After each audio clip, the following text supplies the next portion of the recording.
In this country, when a girl turns 16, she is finished with the government orphanage system, given a bus ticket to wherever she comes from, and she's done. So this innocent girl steps off a bus, has had no experience, nowhere to go, $400 lay in her hand, most money she's ever seen. No point in going back to a village where there's no one there. And a guy drives up and gets out and smiles, or a girl gets up and gets out and smiles and says, hey, do you want a job? We'll give you $500 a month and a place to stay. The American ambassador told me within 24 hours of them getting in the back of that car, they are raped and beaten mercilessly. And I sell them on to the next guy, and he rapes and beats them, and he sells them on to the next guy. And by the time they get to where they're going to be actually working, they're so beaten and so broken that they stand there without any emotions and they sell themselves.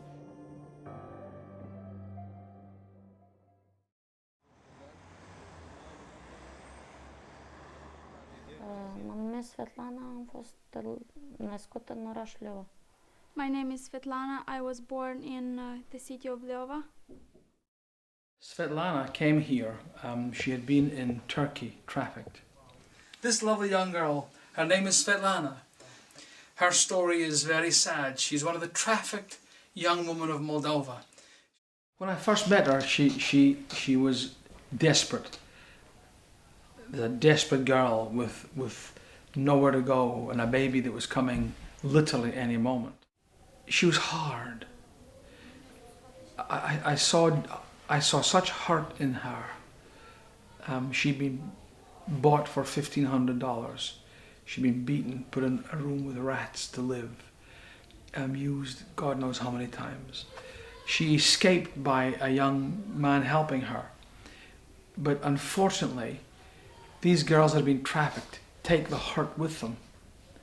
They're so devalued in their own heart, in their own self-worth, their self-image. I was hoping that we were reaching her and getting into her heart more and more. But somewhere inside her, the hurt and the shame just consumed her. We did everything we could trying to hold her heart here, and she wouldn't stay. All we have is a sorrow, because I don't know where she's gone. I don't know where little Maria is, our baby.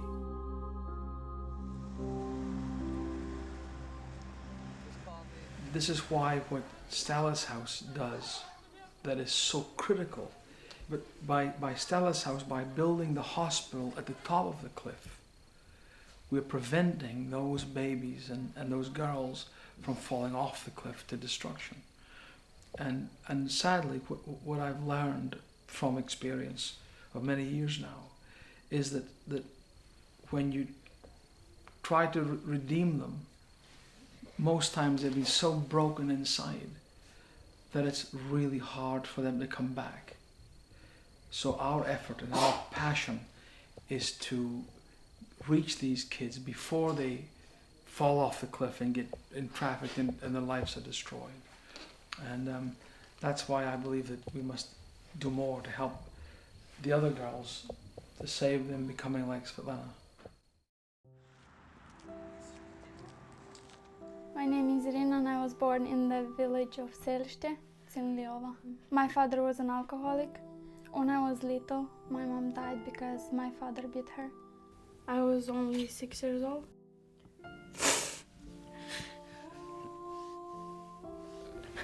I want her back. When she was dead, they brought her here to go to the grave. I started to touch her, and I was asking her to wake up because I was thinking she's sleeping. When they put her in the grave, I realized that I'm never going to have her back. I'm going to have to live a hard life, and this is how the life is going to be. After my mother left, he didn't have whom to beat, and he turned to beat on us. Most of the time we used to hide under the bed, and because he would come home drunk and beat us like all the time. He said that he didn't really need us, so the mayor of the village saw the conditions we lived in, and some of the people from the village told the mayor how we live and how my dad beats us. So the mayor came and took us away. He said that we are gonna have fun in the orphanage, we're gonna have a lot of friends and kids to play with, and it's going to be better than here. And I remember I was laughing, I was happy, because I knew the mayor told me that we're going to have kids to play with, friends. But my sisters were crying because they knew that they're gonna become orphans. I was happy because I was living a better life than here. The only thing that was better was that I wouldn't get beaten again. When I was in the orphanage, I stayed for only a little bit, and then my uncle came and adopted me. And I remember my sisters, they were jealous because they wanted parents as well, and I was the lucky one. But for real, I wasn't really the lucky one because they needed someone to work for them. And my uncle, he tried to rape me once. And that was the time when I realized that they don't count me as their real daughter, and that I am still an orphan. So after 3 years, they decided that they want to put me back in the orphanage, that they don't need me anymore. What have I done wrong? And she said, well, we made just a mistake. So I went back to the orphanage, and my heart was broken because I was twice rejected.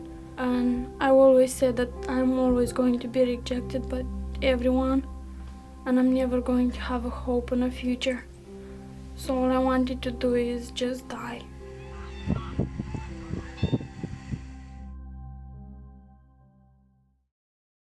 Well, I've never expected to see such a beautiful house.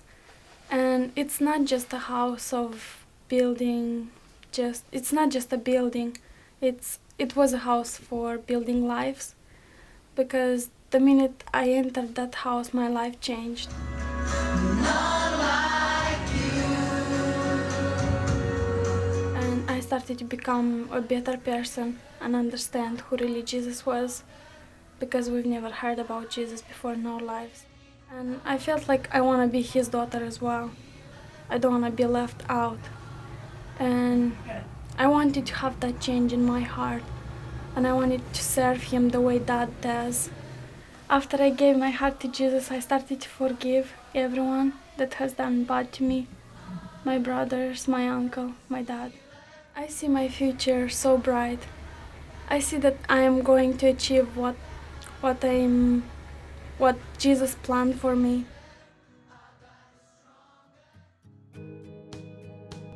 I know you've been moved by what you've heard. I know when you hear of these girls being sold like pieces of meat and used until they're destroyed. I know inside your heart, if you're a mom or a grandmother or a dad or granddad, somewhere inside you is thinking, that just isn't fair. Well, let me tell you, we can stop this together by becoming part of our ministry and sponsoring what we do on a monthly basis. It lets us build Providence houses where these girls that have been trafficked already with babies can come. And it helps us build Stella's houses and support these girls daily.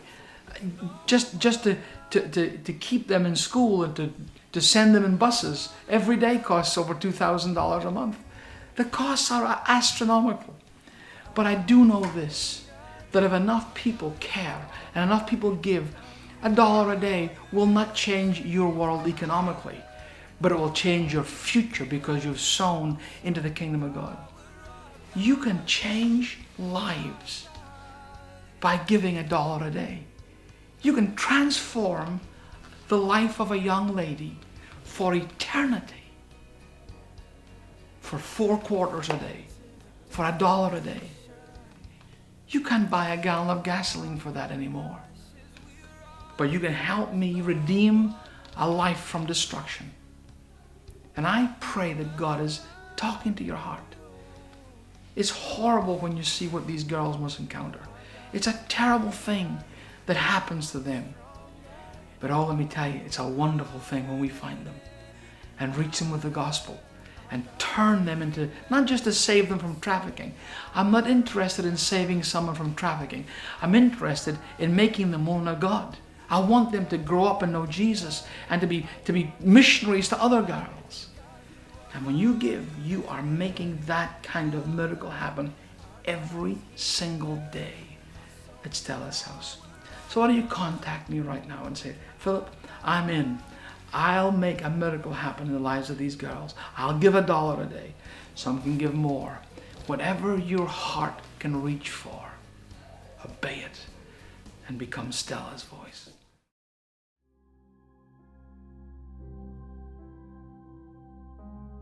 Our dad was an alcoholic, and my mom left all of us, and we was put in the street. My father never stopped beating us, even my mother left us. Sometimes he used to tell us that we're not his children. So we grew up with a stone in our heart and it was so heavy sometimes. We was scared and we don't know what to do because all the time he was beating us and we used to sleep outside and we sleep in a manger. When we was put in the orphanage, there was very hard. We didn't have nothing.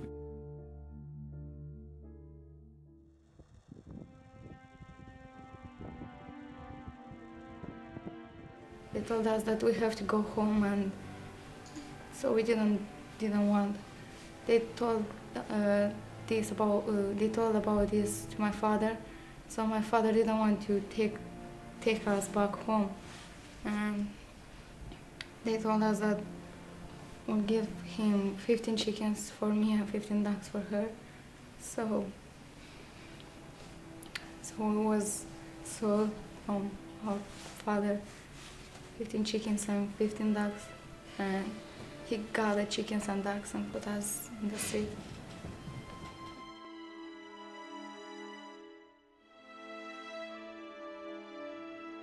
When he put us in the street, he told us that we're nothing for him, we're a shame for him, and the people from our village was laughing on us, and they told us that we are thieves, so he didn't want us.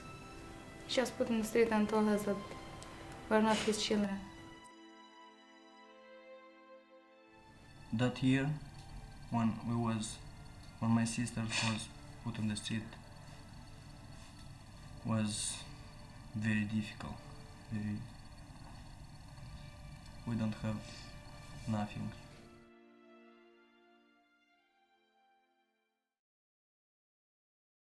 It was in September and we was to buy some clothes for school.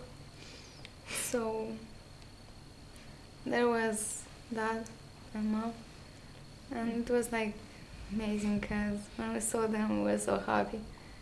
And they asked us if we need some money, and my mom said yes.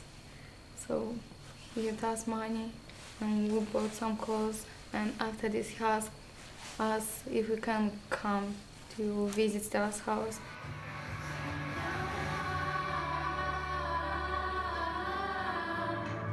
So we came here, and when we saw this house, it was so beautiful. As we never saw, we never had this condition. So before we never had a bathroom or a shower.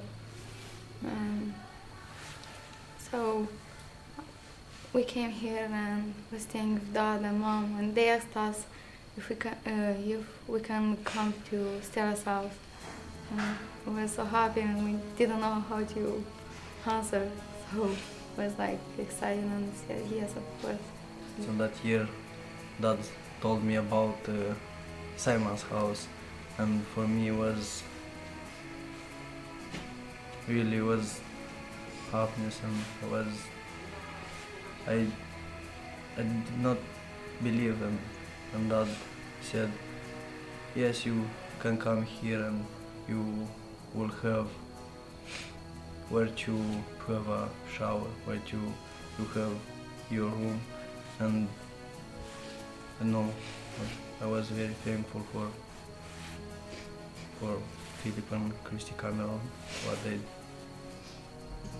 they give me.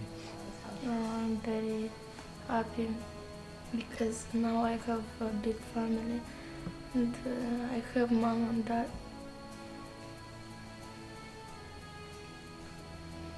And I want to say Jesus changed my life. Our dad told us a lot about Jesus and Dad. So now we know about Jesus and we serve Him.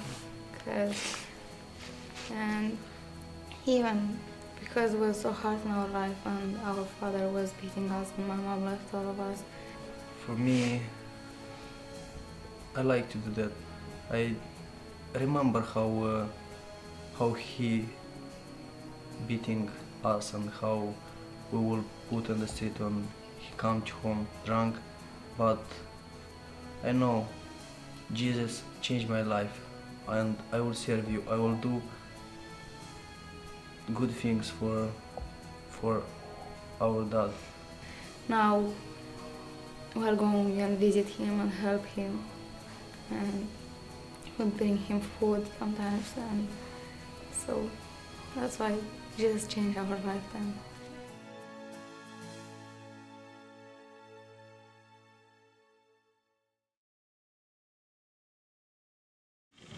If you knew how much God loves you, Dacă tu într-adevăr ai ști cât de mult Dumnezeu te iubește, it would blow your mind.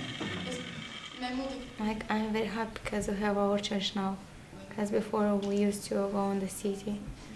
So we have our church now, and like for me it's like a dream.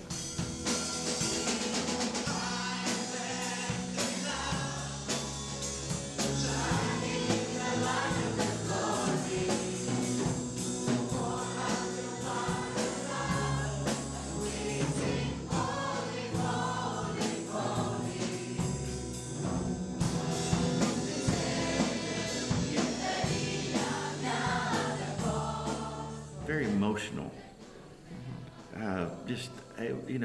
I didn't want to just, I wanted to break down and just sob and get in a corner somewhere and I just wanted to say, God, just kill me, because that's what I feel like I'm doing. I'm dying inside because we're so stinking selfish at home. And to see how God makes everything new. And you know what? All of this stuff is much bigger in their lives than it is in us as Americans, because they know really what it is to have hope, and they know what it is not to have it. You know, I've heard and watched the videos about Stella's voice and for years, and cried and heard all the stories about the orphanages and the girls and the boys, and really my heart went out to them. And coming here has been very emotional for me. Cindy and I have become Stella's voice. In Knoxville, Tennessee. Stella's voice has become the most noble thing that we've ever been a part of in 27 years of ministry. It has become the mission branding project of Covenant Life, Stella's voice. Everything else takes a back seat to that. I think that this is the most fertile ground to sow into if you ever want to give, and know that you are getting God's ear and God's eye as you give to the poor, because the Bible says that. The most noble thing that I have ever been a part of is Stella's voice. And if they want to transform their church, their ministry, and their personal lives, then to get it involved with something that is bigger than themselves. You're never any more like God than when you're a giver. Cindy and I are proud to be Stella's voice. I can't undo Svetlana's life, and she made a decision and she's gone, bruised and broken by what she went through. But we are surrounded by a host of witnesses, young girls who may end up there unless the church does something about it. It's not just giving them food and a bed to sleep in. It's not just putting them to school so they get an education. It's the hope, the speranza of the gospel that's what's important in these girls' lives. That's what changes them completely from the inside out. I don't want to save them from becoming a prostitute in Greece or Russia. I want to turn them to preachers of the gospel here in Moldova so we can reach this entire nation for Jesus. And I'm standing right now in a piece of ground that will one day become the church, Speranza, place of hope. With both houses on each side being finished, 50 more girls being saved from darkness. And you have the power in your hand. You can turn the light of Speranza, of hope, on in these girls' lives. The choice for the church is very simple and very clear.